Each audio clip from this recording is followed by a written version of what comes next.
back to me. Between the Lines with Alison Allwine. Hey Sharp. Exclusive. Hi, welcome to Between the Lines. I am your host, Alison Allwine. This week's guest is prolific writer, comedian, playwright, and tap dancer extraordinaire, Stanley Martin III. Hey y'all, how y'all doing? We're gonna dive right in. You have chosen a My Little Pony book. Yes, rarity. Oh, Yeah. clock it. Yeah, right? Clock it. Yes. Okay, so you have had a long and storied career, the ripe young age of 21. Yes. So much experience. Of course, 21. You're the reason that they say at 21 we want 30 years of experience. Exactly. Clock it, yes. Yeah. So a fun fact for the kids at home, you were in Aladdin on Broadway. Yes, I was. Live. Was that your Yeah. Broadway debut? That was my Broadway debut. Holy shit. And when was that? Oh my God. I was with that show originally with the world premiere out in Seattle back in 2011. Like the out of towns, you mean? Oh my God. Yeah, I was with the show from like its original stage conception. And then after that, I did the out of town tryout in Toronto in 2013 and then the original Broadway in 2014. Yeah, and I was with the show until 2022. So through the pandemic, that must have been wild. Oh, it was interesante. Yeah. Yeah. And I was one of the cast that they invited to come back as soon as the pandemic was kind of over, you know, the whole Yeah. That's amazing. Have you wanted to go back to Broadway since then, or are you kind of right in the regional train? Because this man does not stop working, by the way. I mean, you know, I work a little bit here and there, you know, it's just... We're gonna circle. When you hear the things that are coming up, you're gonna be like, I don't have enough room in my date book. I can't keep up. There's going to be a couple of people who are going to watch this and just be like, Stanley, stop lying. I would definitely love to be back on Broadway, and like, I've had callbacks and close calls with different things. Sure. And whatever happens. Yeah. That's all you can do in this industry is just like, you can take care of yourself and then everything else is up to the theater gods themselves. Oh yeah, literally. You'll drive yourself crazy if you try to critically analyze every near, miss or whatever. But it's also one of those things too where it's kind of similar to that question of when people are like, oh my God, you're a performer? Why aren't you on TV right now? Why aren't you on like the sitcom? You're like, well, first of all, that shit's dying so fast. They're all coming out here to do Broadway, so you figure that out. Oh hey, my God. Yeah, that's crazy. Yeah. Because I'm from LA and I used to work in the industry out there, and people are like, it's a ghost town. No one can get anything. Everything's leaving the city. There's no tax incentives. And, like, it's crazy. And J.J. Abrams, I know he's moving his studio out to New York too. Yeah, I saw a whole. I did not know that. There was a whole video essay. I'm obsessed with like YouTube video essays. Love them all, especially whenever it's like, you know, about TV, film, or just anything in the music industry. Yeah. I'm obsessed with that stuff. But they were doing one on his company Bad Robot and how he's like picking up and moving it to New York. Oh my God, that's wild. That's, but I mean, cool for us. Yeah, that part. So you're proudly wearing your A Sharp shirt. Hey Sharp. You run their social media. Yes, I do. Liv, how did you fall into that? Literally, they were looking for somebody on Playbill.com. They're just like, okay, we're looking for somebody who can intern for us as social media manager, and then after that, the position will open up depending on how things work out. Sure. And lo and behold, I end up getting the job. And how long have you been doing that with them? Oh my God, it'll be a year starting in July. Literally. It's so crazy to me because they hit the ground running. Oh yeah. And there's never a lag in their scheduling and their events. I mean, Anthony, if you don't know Anthony, then where have you been? Anthony is like a whiz kid producer and just really got this ball rolling, and you cover everything, regardless of being on location for so many things. It's a lot to keep up with. Yeah, considering I have seen almost virtually every cabaret that they have produced and put up for the past, I think it's like 2 years now. Damn. Yeah, so I've gone through the majority of that footage. The only reason why I haven't gone through all of it is because we're missing, I think, like 3 or 4 different shows, but I've seen every last one of the other ones. Oh my God, you're their living librarian of material. Holy literally. shit. And what's even crazier is half the time now when I go to like certain auditions, I'll automatically recognize people from those cabarets, and That's so funny. And they have no clue who you are, and you're like, hi, bestie. They're like, ah. That happened to me with, oh my god, her name is Kamaya Vickers. Her clip has gone viral on our TikTok, the one of her saying Alfie, like that little snippet.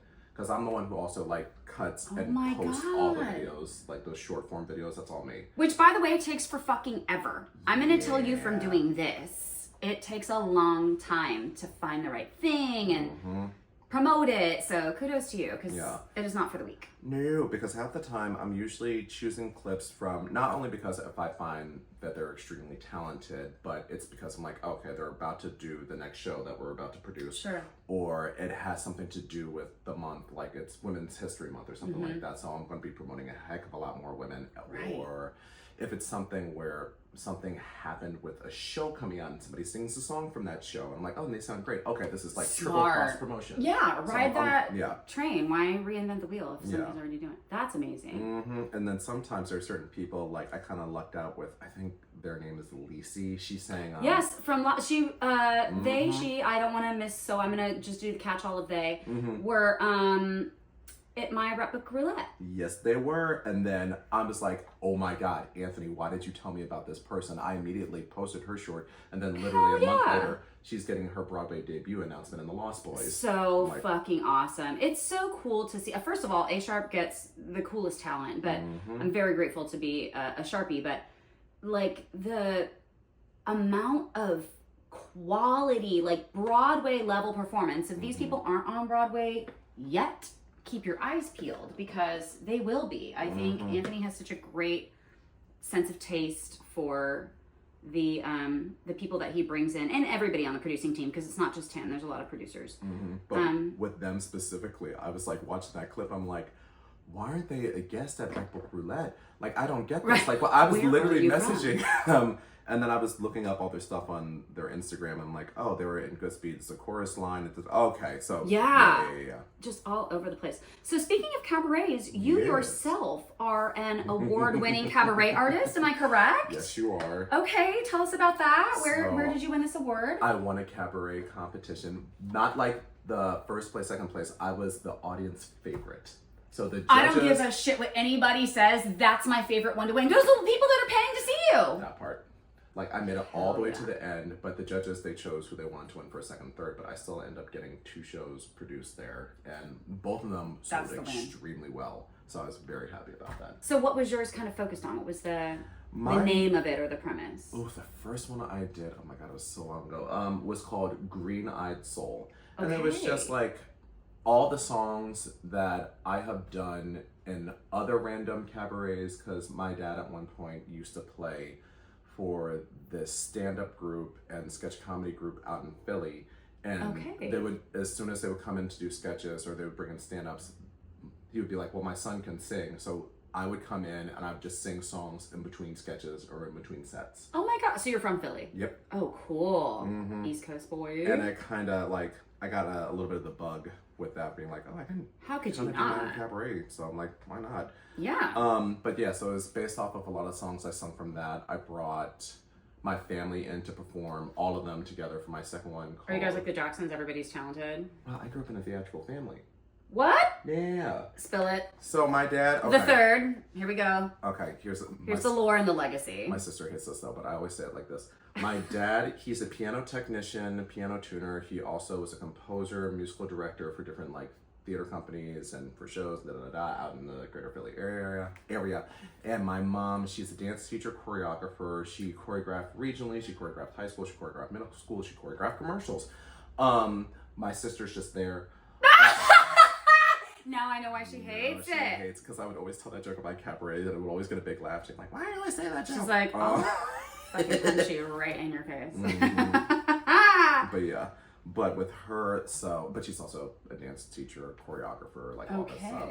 But yeah, so I grew up in a very theatrical family. I love that. I love that. It's so nice too, because then you're not fighting that uphill battle that some families throw at gifted kids, that it's like, Gotta find something stable. Are you what are sure you you gonna want to do this? Yeah, and it's like, I've never been more sure of anything in my life, no. actually. Yeah. Coming from an artistic family is a huge blessing. Oh yeah, and I'm grateful for the fact that, because I grew up in a studio system too, like with my mom and like a couple of different dance studios that she worked at, where there's a lot of families that really don't support and don't show up, where I'm like, all you have to do is sit in that dance recital. Right. That's it. Just support. Like, Right. literally. And they would make every lame excuse in the world, be like, yeah, who cares? I'm like, That kid right there that spent all this time Yes. learning this dance. She's going to be talking about that in therapy for She years to sure come. will be. Yeah. She sure will be. So, but Don't yeah. question any other life choices she makes after that if you're not showing up for your kids. That part. So my very first professional show that I ever did, I was 9 years old, and I did it at Bristol Riverside Theater. Yeah. Which you got to revisit just recently. You Yeah. just finished a Jelly's- run in Jelly's Last Jam. Yes, I did. Tell us about that, because you said it feels like tap trauma because every night you're tapping your face off and dying. It was, well, because the whole show, spoiler alert if you haven't seen that, the whole show starts off with him already dead. So, and he's in his purgatory, and you have this guy named Chimney Man, played by the wonderful Forrest McClendon, Tony-nominated performer for the Scottsboro Boys. Loved working with him. Did that. Yeah, loved working with him on stage every night. Like oh my God, it was like an acting class every time working with that man, like sparring with him. I loved it. So, and he's forced to live through all these major moments in his life. And you saw all of his wonderful sides, and then you saw all the horrific stuff that he was doing to other people. Yeah. So it's very much hurt people. Oh. And at the God. end, when he dies, he has like this whole catharsis moment of like, I was wrong with how I treated my own people, how I treated my own kind, how I treated anybody. And it's just this breakdown. And I had to do that, I think it's like 7 times a week. God. Yeah. How do you kind of come out of that each night? Because I know some people, they just sort of shrug it off, you know what I mean? And I don't mean that in a dismissive of their method way. And other people, they really are in it for a long time. Some people need to just go sit in a quiet place somewhere. Like, how do you recover? Because that's got to be wearing on your soul every single performance. It's the beauty of having gone to therapy for like the past couple of years made that Amen. Performance happen. Because I was able, as soon as I got off that stage, I would immediately grab the tissues and I'm like, it's too early to cry, especially during the matinees. Right? You're like, oh God, we have one more. Yeah, I would like crack a joke about it, or I would say something to like pull me out, because I'm like, okay, I'm no longer on stage. Right. I'm done. We're now doing bows. Let's just push through. Yeah. So mentally, I was able to just kind of leave it. Good. Yeah, and especially with that show, if I feel like I was pent up during the day, I could use whatever BS was going on in my life and just leave it out there, so I didn't have to worry about it later. That is the beautiful, like the alchemy, the transmutation of your life into your work. I think is the biggest blessing of being a performer in this way. You get to process through stuff that maybe doesn't have the time or the space or whatever else. That's what it was. Not that you shouldn't still be going to therapy. Those young actors out there that She might be said don't listening. go to therapy. She said don't do it. Don't go to therapy. Just like be hella method. You'll be Yeah, fine. yeah. It's not gonna ruin you at all. Jared Leto, people out here. Oh no. He's the one. He's the one who's sending like the severed pigs. pig's heads Yeah. to Viola Davis. To You lucky she didn't slap the shit out of you. Eat God. Son. So, departure from tap trauma. Yes. You have done the role of Eddie in Rocky Horror Picture Show with Frankie Grande, who is now on Broadway in Titanic. Am I correct? Yes, he is. All right. For 3 years. 3 years at the Bucks. Not 3 years running. Yeah. Which I don't think they're going to be allowed to do it this year, though. I can't see how they would with they it being on Broadway. extended. Yeah, because originally this was only supposed to be like a limited engagement, but then they just made an announcement, I think a couple of days ago, about it's extending into November. I'm like, yeah, it's Rocky Horror. Yeah, you It's got to go through the Halloween. season. 100%. Yeah. That'd be wild not to. It'd be a silly waste not to. Right. Also, like, what else is, screaming for Studio 54, which I think is a perfect venue for this show, by the way. God, yeah. Yeah, Like, right? so great. So great. And I have to see that too, because I'm like, hi Harvey. I'm friends with Harvey Guillen. He's like a sweet I guy. love him so much. Oh, and Larkin Riley, because she was in Rocky Horror with me at Bucks County Playhouse too. Hi, Larkin. Sorry. Don't worry.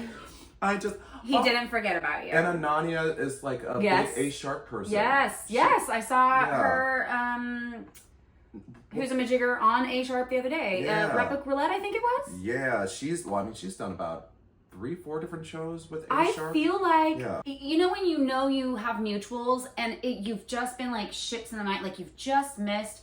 I feel like that is, and everybody was like, you know Anna. I'm like, I don't actually. I've never actually met them.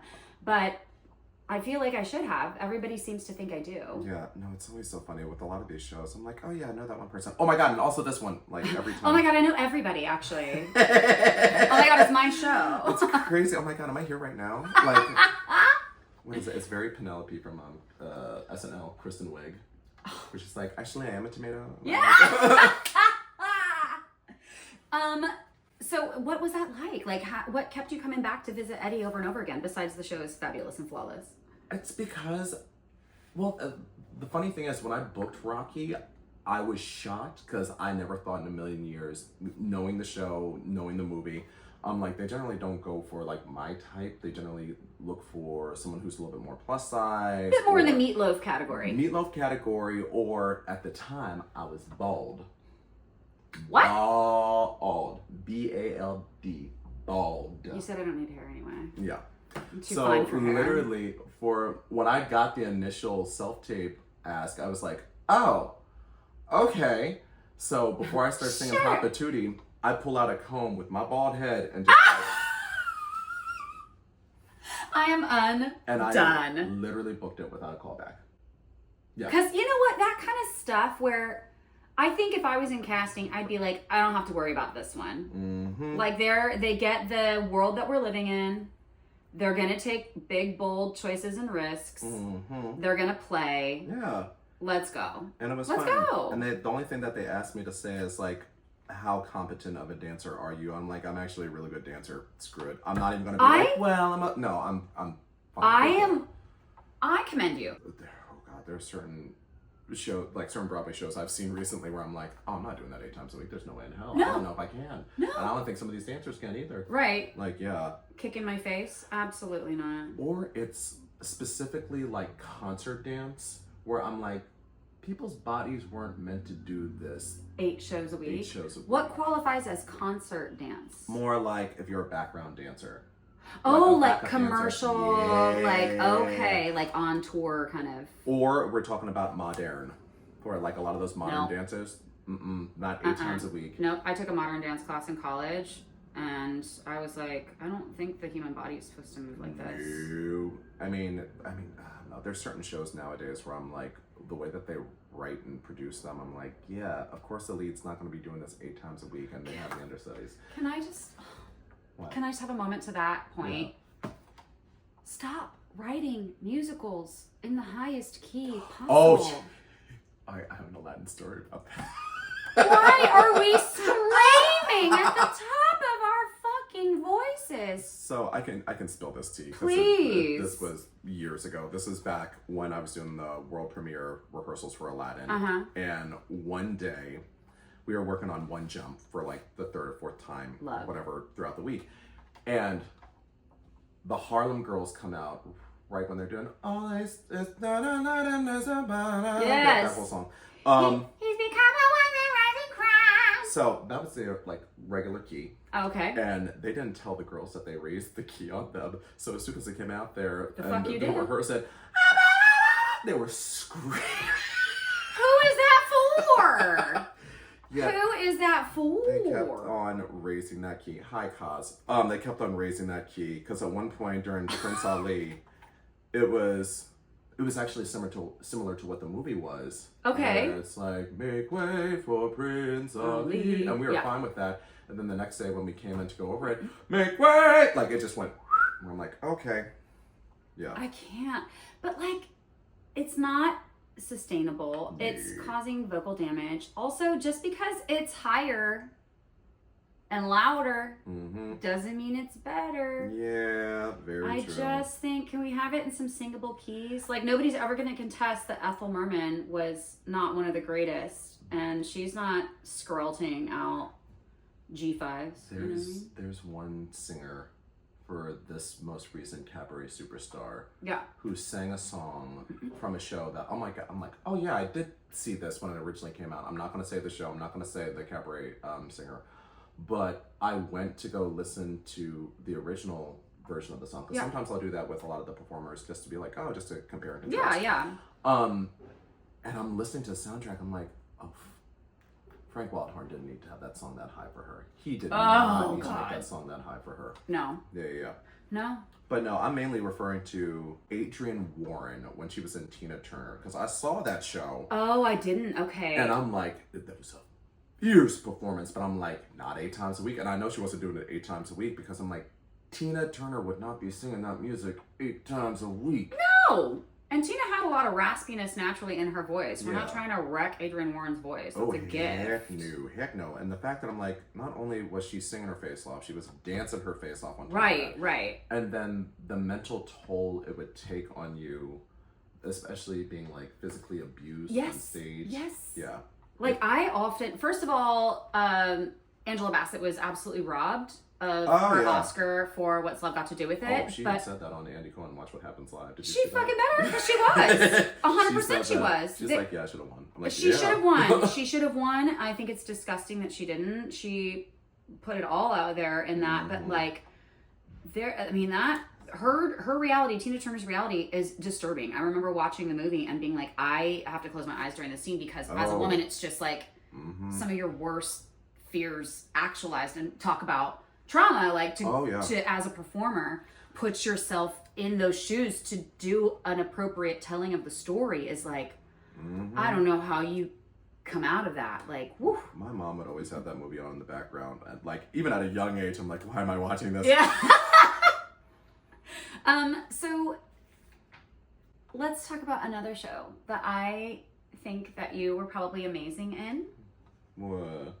You were the Scarecrow in The Wizard of Oz. Yeah, that's another role that I thought I would never play in a million years. Why? I feel like every dancer is like, that's the one I want to be. I will say, most of my career after I left Aladdin, I've been given opportunities and roles that I thought would never happen to me. And it just took one person being like, why don't we try him out in this and see what happens? Come on now. Yeah, because I had a friend of mine, like, when I got the initial ask to, like, submit a tape for it, they were like, oh, you're not a Scarecrow, you're a Tin Man, and all this other stuff, where I'm like, that's not really helping me before I submit, but okay. What if you went and fucked yourself? Yep. What are you talking about right now? But as soon as I submitted, and then I got it, and I was like, you know, in rehearsals, everyone was like, yeah, I can't see you as anybody else besides this character. I'm like, yeah, but I loved it. It was a blast. Yeah. It was also nice to be in Atlanta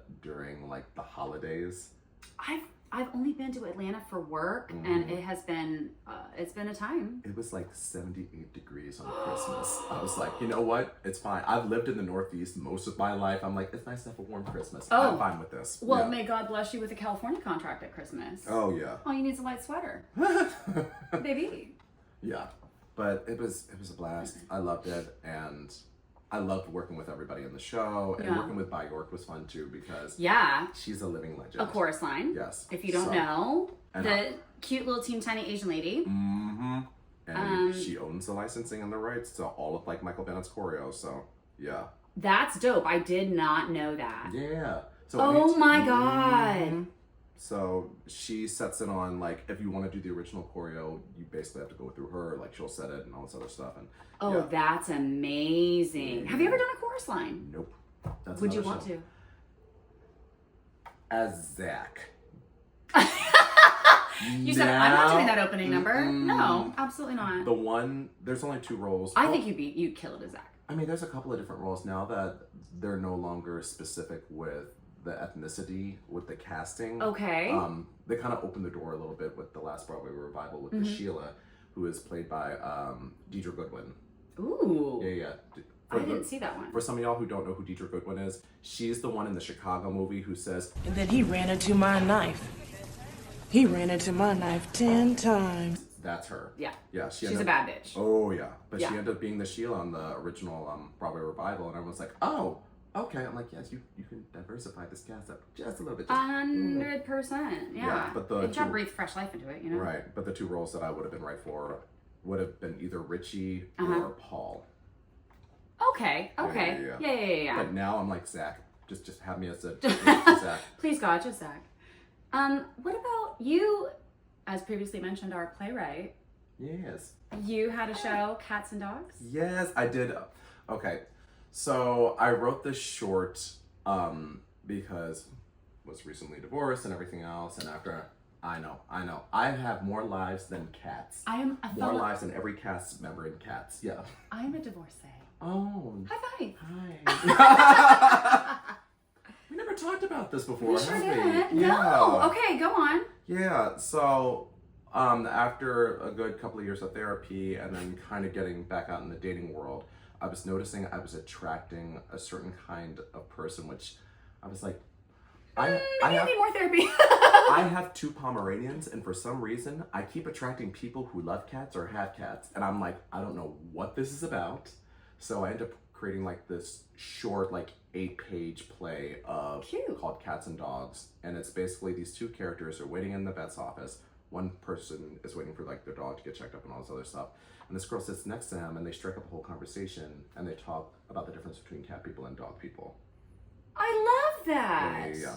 Did you ever put it in any like festivals or anything like that? Yeah. I did it at, oh my God, I forget what the, it was like this playwright festival I did last year, and it actually ended up doing really well, so I was very happy about that. Yeah. Good. Do you want to see it go further, or are you kind of like, I thought it served its purpose? I think it served its purpose. I mean, I could turn it into like a whole sitcom situation. Yeah. Yeah, because I used to write a lot of specs. I used to do a lot of sitcom specs at one point, and then after that, it just kind of got burnt out. Yeah. So wait, if you weren't doing theater stuff, is that a world that you would go into?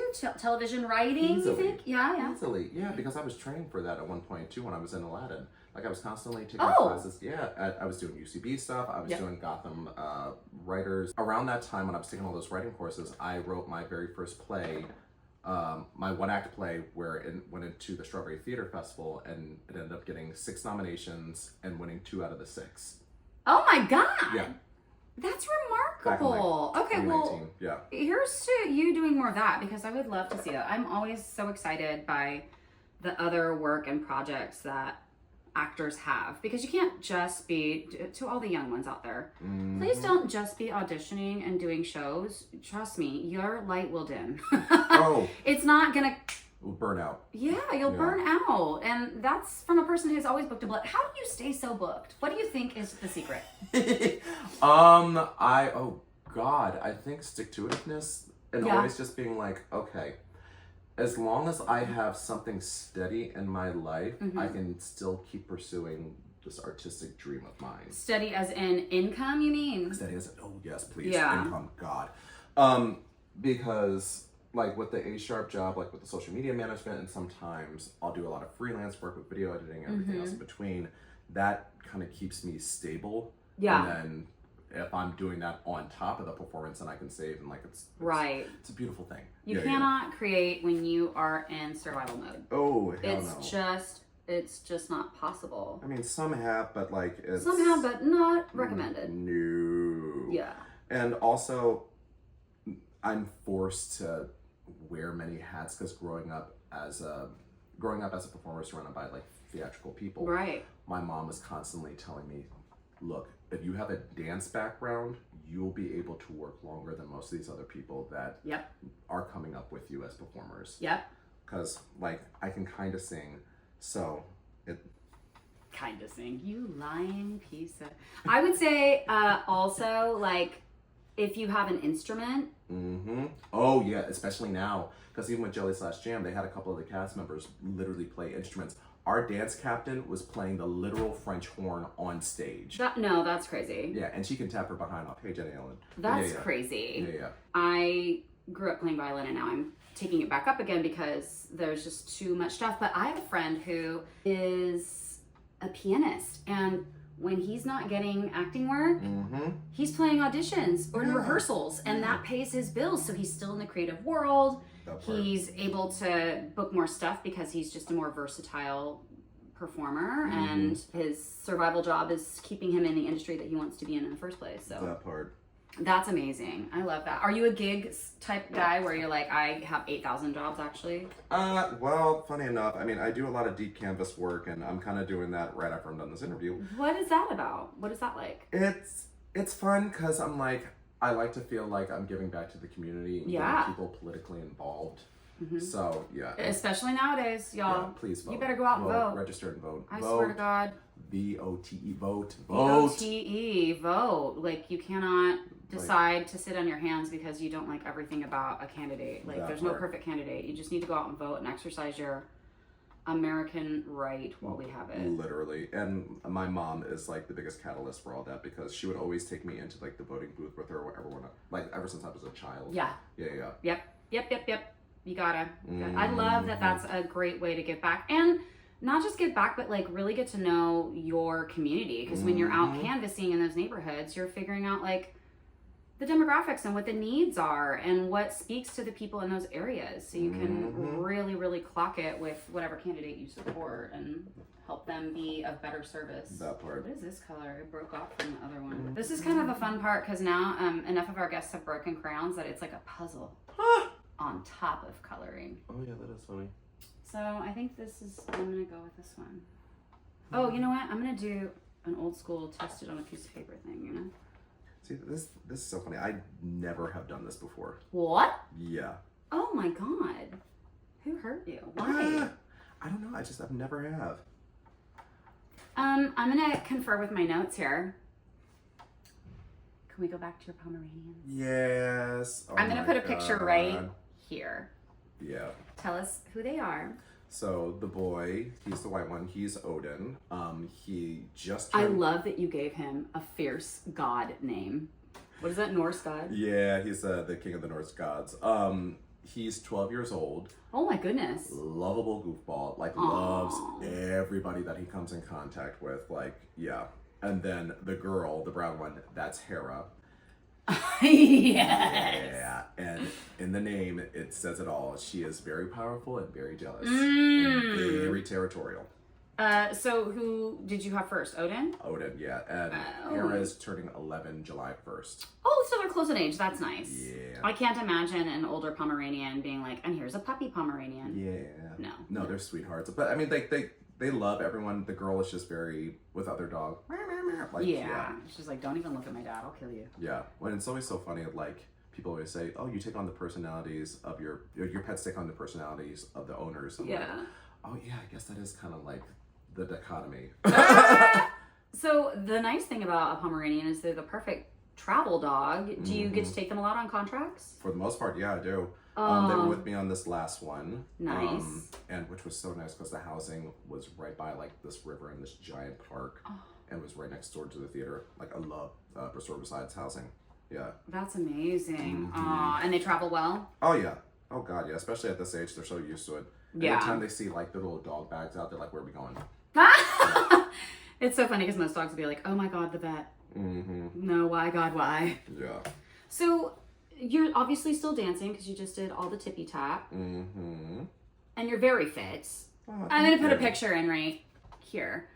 How do you stay on top of that? Like, how does fitness factor into your life? Do you have to put it like front and center as a dancer, or is it just a piece of who you are and you don't have to like think about it much anymore? It's a piece of who I am, but it's also one of those things too where it's very much like going back to a chorus line, the whole Val monologue where she was like, I see what they were hiring, and then she got like stuff like that. It was because I was auditioning at such a young age, and then I knew I was about to be, an adult, 18, Right. I'm like, oh, all these guys that are on Broadway right now are so fit. I need to go to the gym. Yeah. I literally would force myself to like start working out more and try to like bulk up a little bit more. Now I'm trying to lose a little less. But yeah. So it was very much that. And I saw that they were hiring. Yeah. No, my dad used to say that because he was an industry guy in a different capacity, and he was like, look, it sucks that this is the case, but this is also the industry you chose. You don't like it, go be in corporate, but you are a commodity. The physical form that you bring to the table is part of what you're selling. Exactly. And it's up to you to maintain that in a way that feels aligned with you and aligned with what they're asking for in a commercial performance setting. So, and as a person who has had a number of injuries, most of them have come down to, you know, I kind of eased up on some of my fitness and now, you know, weaker abs means a weaker lower back and stuff like that. For me, it was overuse. Like, I had to find the balance of not working out as much or... That was never a problem for me. Changing my form, because when I was in Aladdin, I would get neck and back spasms all the I can't imagine, because the dancing in that is incredibly athletic. It's incredibly athletic. I'm constantly doing sword fighting all on the right side. Oh God, I didn't think about that. And on top of that, I was also partnering, and every once in a blue moon, I would get a partner who didn't really necessarily hold themselves up, so I would have to do extra work. Ladies, you are not a prop. You are an active participant in your partnering. You better fucking use your abs and get your fucking shit in the air. I will not say who. And I will say this We'll say it after. On the flip side, some of the ones that were a little bit more on the pluser size, they were easy to lift. Like that, that took no effort. They knew how to hold themselves up, and I would spin them around like it was fun. It's those little skinny girls that are like, you lift me now, uppies. Yeah. No, ma'am. No, ma'am. Yeah. So, what would you say to date has been your favorite role that you played? Okay. Okay. I'm kind of torn because now there's actually been a couple where I'm like, okay, maybe this one, maybe this one. The role that I would play until the day I die would have to be Audrey 2, the voice of Audrey 2, The Plan. Because that was another show I never thought I would ever, that was another show I never thought in a million years I would ever be cast in, but for some reason, like, oh yeah, we love your voice for this, go nuts. I'm like, all right. And you just get to sit in a sound booth. I had my own dressing room. Oh. I was only on stage for a hot second as a bum for Skid Row. Skid Row. Live. And then after that, I was off stage the entire time, looking at a screen on a mic, and it's the Fontaine of male tracks. Yes, I loved that role. But I guess it would have to be, it's between two Wizard of Oz-esque shows, because as much as I love doing Jellies, it was a little intense. Loved it. It was the leading title character. That's great. But my two that I'm obsessed with would have to be Scarecrow in The Wizard of Oz and The Wiz in the Wiz. I am so glad you said The Wiz in the Wiz. Yeah. Because insert picture here, the photograph of you throwing your cape is the sickest shit I have ever seen in my life. I loved that costume. Clearly. That cape was everything. I still have those gold shoes. I bought those shoes. They hurt like hell to walk in, but I love them. You know when they say, like, you should wear the clothes shouldn't wear you? Baby, you were wearing those clothes. And my favorite moment about doing that production is I negotiated Hera as the Toto. So she was everyone's, like, backstage therapy animal. Like, there were people that, like, usually I don't like dogs, but I like her. She's so nice and so friendly. Yeah. I cannot. Yeah. That's genius. Yeah. That's absolutely genius. So, okay, if you could originate a role, what do you picture or would you wish for that character to be like? Actually, there is a role that I would love to do. I don't know if it's in development or if they've tried to put it in development. It will be after this. No, I'm just kidding. Literally, it would be Cab Calloway. I would love to play Cab Calloway. Hi, Telsey, hi. Hi, over here. Hey, Jimmy, Cab Rashad, Calloway, Bernie, right here. Tiffany, yes. Rachel. Hi, everybody. Literally, turn it into a show. That would be genius. Yeah, because Cab, I can imagine that show where... no, I'm not going to give it away. I'm not going to give it away because someone's going to take it. Yeah, someone's going to steal it. You can say it and I'll bleep it. That's what we do on this show. I love that idea. Oh, that's genius. Yeah. It's been bleeped, so none of you will ever know because Stanley's going to write it. Wait. And that's when you'll know. You're like, I didn't sign up for all that. Hold up. Yeah. But actually, I would. Like, a friend of mine reached out to me, and actually, funny enough, this is Leapy McLeaperson right now. Oh, fuck yes. Yeah. Oh, come on now. Yeah, and I love James. Like, That would be brilliant. Actually, I know both those James. I've worked with both the James who are the Louis Armstrongs. Yeah, then, okay, there you go. Yeah. Then that needs to happen. Mm-hmm. Would you, if you were choosing, would you rather be the villain, the hero, or the comedic sidekick? Okay. I'm generally typed in a lot of shows as the villain. It is the funniest thing to me where I'm just like, I blame the eyebrows. So who would I, and now playing like the innocence of like Scarecrow, and there's another show that I'm supposed to be doing later on this year. We'll get to that. We're gonna find out where you can catch Stanley Martin III. Yeah. Where he's definitely more on the innocent side of things, where I'm just like, oh, it's nice to portray those characters every now and then. Right. I don't know, I enjoy playing. Okay, I say villain. The reason why I say villain is because they're barely in the show, but when they are, they make such a standout moment. Yeah. Or like they have several standout moments, and after that they're off stage, and people want to know, oh, what happened to them? Yeah. Can I say a villain that I would die to see you play if they ever made a stage version of this cartoon? What? Facilier from Princess and the Frog. Oh, yeah. Come on, Keith David. Yeah, I would love it. I think you would slay in that role. Yeah. I think you would absolutely kill it in that role. I would love to. Oh, yeah, that would be fierce. I think you would have the best fucking time with that. And funny enough, Keith David was the original Chimney Man in Jelly / Jam on Broadway. Yeah. Mm-hmm. The 6 degrees of separation are getting closer and closer. Yeah. So let's talk a little bit then about being a mixed ethnicity Yes. queer performer. Yes. How do you feel it is trying to navigate the waters of this industry? In the last few years, the DEI initiatives have come to the front, especially with 2020, and now with our current administration, they are being stripped back. Are you seeing any big shift now because of the politics affecting the work, or is the work standing strong and continuing to move forward? Okay. I have noticed certain theaters, I won't say which ones, but there has definitely been not strong of a push to diversify certain casts. Mm-hmm.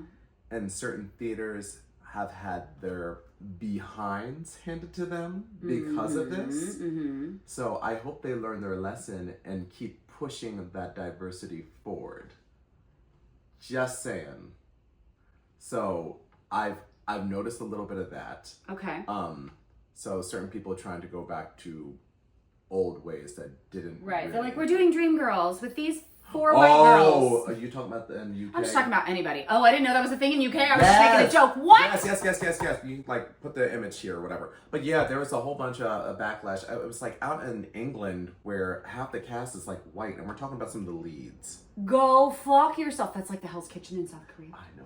A friend of mine sent me that. I'm like, what am I looking at right now? I What is this can't. video? So trying to navigate that can be its own thing. Sure. There's definitely certain rooms where at one point you would kind of downplay the queer aspects of who you are. Okay. Because they would do certain things being like, oh, well, he's a straight male lead, and it's more believable if we hire someone who is straight as if well. You can't flip on a dime. As if actors can't act. That part.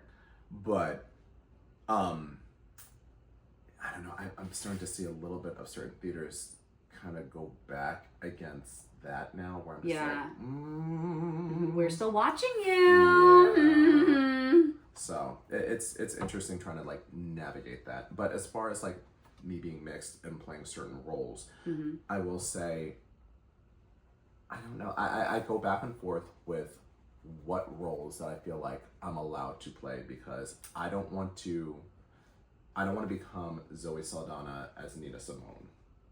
Babe. that. That is a very That's a big one for valid me. concern. Yeah, yeah. Where I'm like, if the character talks about like, I will never play Seaweed. If and there have been people who've asked me to audition for Seaweed, I will never play that character because the idea of me singing darker the berry, the sweeter the juice, that's a bitter ass berry. I'm just saying. So there's certain things where I'm like, okay, I'm aware and I'm grateful for that. So yeah. Yeah. I can only speak to the experiences that some of my friends of color have shared with me, and it's some of the things that people feel comfortable saying to them. Oh yeah. Is crazy shit. Can you sing blacker, or you sound too black, or we like you, it's just you're so this color or that color. And I'm like, you could have stopped at the first part of that sentence. Thank you. Why did you put that extra bit on there? I grew up with that. Like, even when my dad there was this one time, he was the musical director for a community theater production of Pippin, back when I was like 11, 10 or something like that. And I auditioned for them, and then after that I was in like the waiting room while he was auditioning other people, and I overheard them talking about like, oh, well, we can't use your son because like the female lead that we hired isn't a black woman. I'm like, what the hell are you talking about? What are you talking about? Yeah. So I remember hearing that at a very, very young age, even like in an audition sense. So I'm like, that hurts my heart because you're like, this is such an impressionable kid, and thankfully it didn't deter you. But like, could you imagine a kid that gets deterred by it? I will say that's so like, it's heartbreaking to me. The one thing that I still hear a lot of my, let's say my dad's side of the family peers say,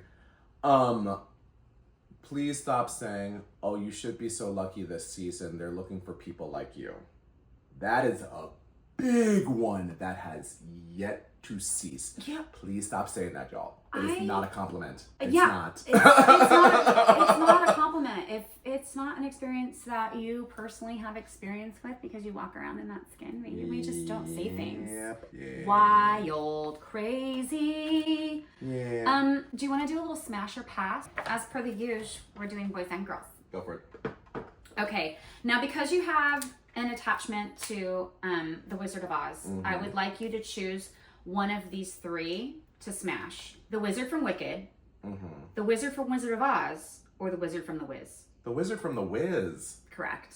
Rocky Horror Picture Show. Frankenfurter, smash or pass?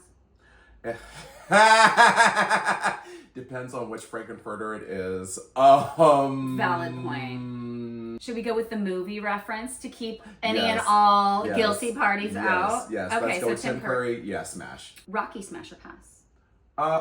Yes, smash. Yeah. Brad? Which version? Which version are we talking about? We'll go with movie. Oh, yeah, smash. Okay, all right. Magenta, smash or pass? Smash. Columbia, smash or pass? I can't say pass. I have to say smash because I'm like, that was always like my love partner for like Eddie and Columbia. That's true. That's true. Janet, smash or pass? Oh, I loved all my Janets too. All of them were nice. Yeah, smash. Okay, all right. Scarecrow, smash or pass? Ooh, okay. We're about to go down like the three. It's the straw. I'm itchy. Pass. Lion. Smash. Okay.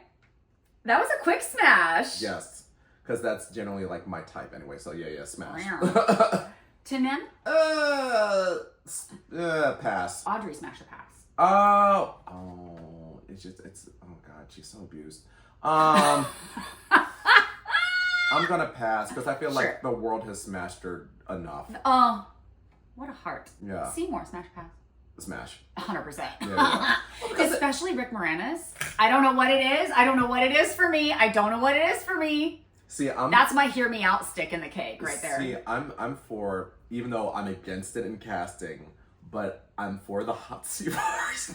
Because I'm sorry, I saw he's got his Tony nomination. He better work. I love him to death. In any show I've ever seen him in. I don't know him personally, but it cracked me up seeing Nicholas Christopher play Seymour on that off-Broadway production. I'm like, sir, your huge football thighs, your fine ass. I'm cracking walnuts with his ass. I can't.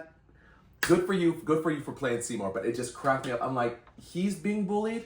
Right. He's being bullied? Right. This guy could snap everybody. What are we talking about right now? This man of a man. Okay. This man of a man. Hey, Daddy. What about, have you seen Death Becomes Her? No, not yet. All right, we'll skip the last one. I have a question about this. I saw this on your Instagram, and I was like, what is that? Titus Burgess fan club? Oh, yeah. So, okay, this is during, like, my sketch writing days with, like, UCB and all this other stuff. Okay. So, there used to be this show called Liquid Courage at Upright Citizens Brigade. Oh, okay. And they would allow new sketch writers to come in to, like, put up their sketches as long as it's, like, written in a certain format, given at a certain time. Okay. All that other shit. Parameters. We love a rubric. Right. And I was constantly creating new sketches all the time, just putting it on its feet. And I would use people from my Aladdin cast. And a lot of times I would use my two Genie standbys, Deontay Warren and Juwan Crowley. Hi, y'all. Clock it. And I would always come into the dressing room being like, okay, I have an idea for this sketch for this month. I have an idea for this sketch. And Juwan, he loves me to death. I always do his voice. You know, I'm just doing this in love. I would walk into the dressing room one time and Juwan's like, well, you know, Stanley can only use one Genie at a time. I'm like, okay. So I will write a sketch that will incorporate everybody, like both of y'all, and I'll call it the Titus Burgess fan club, literally off the top of my head. I'm like, oh. So then I end up getting 2 more of my plus size black friends to be involved, and I gave each one of them aliases. So one was called Boss Bitch Burgess, Soprano Burgess, Skinny Burgess, and Light Skin Burgess. Yeah. And it killed so much that I ended up putting it up on YouTube. Titus actually saw it and was sharing it. And he was like, I don't know what this is or what I did to deserve this, but I love this. And then during the pandemic, I'm like, okay, I want to do another one of these. Yeah. And I want to see if I can get Titus involved. And he ended up doing the sequel sketch to it. She can't sit with us. Hi, is this the Titus Burgess fan club happy hour? Maybe, maybe not. Who are you? I'm Titus. Titus Burgess. From Unbreakable Kimmy Schmidt and Dirty Rock, my 1-episode arc on Blue Bloods, which never aired. So sweet, darling. You're so sweet. Back to me. If we were to sing a duet, what would we sing? Ooh. Because I've seen you perform several times now, and I will say, and I talked about this earlier, sometimes whenever I'm cutting those short clips for A Sharp. A Sharp. It's sometimes certain people give me, sometimes the clip is so fierce where I'm like, I don't know what specific section I want to cut. And I had issues with yours, specifically when I was doing the highlight reel of week 1, when you did that Murray song. Oh, I did Just One Step by Yes! Jason Robert Brown. Because there were so many where I'm like, oh, I could use this, but I like this, but oh, I could use this, oh, I could use this, oh, I could use this. Like, you gave me such a hard time trying to figure out, like, okay, they're all pretty friggin' dynamic and interesting and funny. Okay, which one am I clipping? So what I would love to do would probably be, it's a song from my favorite year called Professional Showbiz Comedy. Do you know that show? No, I'm gonna have to look it up now. Yeah, Andrea Martin was in it. It was on Broadway with Andrea Martin, Lainey Kazan, Tim Curry. Oh my god, this cast is sick. Yes. Okay, I'm gonna look it up. Look it up. It's like vaudevillian and very funny. You look like you're done. Yes. See, this is the trick. You picked a sensibly easy photo to color in, so you weren't burdened by the details of some other photos. Oh no, don't show it yet. Oh, okay, sorry, It's a sorry. secret. It's a secret. I'm gonna. Okay, let me. Go for it. Would you believe we did everything? Yeah. I'm concise. It's what I have to do. Yes. But I mean, I still gotta plug stuff. You said media training. Oh my God. Yeah, we do need to plug stuff. Tell the children where they can find you. The next show that I'm going to be doing is Transcendence Theater Ain't Too Proud, where on I'm now. playing Dennis Edwards. It's a show about like the Temptations and how they came to be. And of course, I play another problematic character. So yes. Yeah. Which is hilarious Yes. because this is like, you're the easiest. Easiest problematic character. I was gonna say guest. But Okay. But if you want to reveal to the world how you feel about yourself, Oh go my God. ahead, babe. That deserves a gummy bear. Thank cute. Yeah, I'll take one. And if you are a California person and you're in the Sonoma or Bay Area, we'll put a link in the link tree so that people can get those tickets. But yeah, so that's my next show that I'm going to be performing in, but I'm also here to help promote A Sharp shows. A Sharp. Now for A Sharp shows, what we have coming up at $3 bill is called Party Girl, and it's going to star Carrie Colby from RuPaul's Drag Race. Shut up. Season 14. Yeah. And that's a $3 bill in Brooklyn. No, doors open at 10 p.m. Shows are at 11:30 p.m. So for all you night owls out there, for all you younger people. Yeah. For the youths. For the youths. What is the ticket cost for that? The ticket cost is, if you go to the link, you can find out. I love that answer. Yes. It will be in my link tree. Oh, we also have another party coming up on May 23rd starring Nick Gaga, and it's the Born This Way Ball. It's a 15-year anniversary of the album, and it's going to feature even more stars from Drag Race. You have Jan Sport, Lux Noir London. But I love Jan Sport so much. She can sing her ass I off. know. Yeah. I know, she's talented, very Jan, I talented. love you so much. Yes, and then we also have a fierce performer. Her name is Mariah. She does all kinds of flips and stuff and heels. Where I'm like, I don't know how the hell you do this, but go off, girl. Live. Yeah, and that's at $3 bill as well. Yes. $3 bill has become like a home away from home. Green Room 42 and $3 bill are like, you can find A Sharp there. Yeah, and every now and then All the 54 below. Oh yeah, that's right. If it comes to my mind and we have more time to dig around and root around and there's like a replicate roulette or something like that coming up, I'll throw it in there as well. Yes, the next one's not going to be until June 5th, I believe. And then after that, we're taking July off. Oh, no. I was wondering when everybody was actually going to have a vacation because when I tell you, they never stop. Yeah. This is awesome. So I'm going to have in my link tree the links for A Sharp's ticket stuffs and a link for Stanley's Transcendence Theater Company out in Sonoma. Ain't Too Proud. Now we need to do the big reveal. Yes. I just want to say this is the first time that a guest has beat me in coloring. Really? Yeah, I would do more, but we're done. I mean, I like the way it looks. I think it does look cute. I like simplicity. But I would have. I love that green. Isn't it so fun? Okay, so on a 1, 2, 3, we're gonna show the kiddos at home what we did. Okay, ready? Yep. Oh wait, I gotta sign mine. Did you sign yours? Yeah. Oh here. God. It's not like I've watched your show. It's on the Instagram. It's on everything. It's on Instagram, Spotify, YouTube, TikTok, baby. Okay, I signed mine. I'm ready. Ready? 1, 2, 3. Bam. Look at how cute. Come on, Rarity. I know, right? Which, honestly, stripper name. Yeah, literally. Welcome to the stage, Rarity. Hey, throw them dollar bills. If you don't know what that is, you're too young to be watching this channel.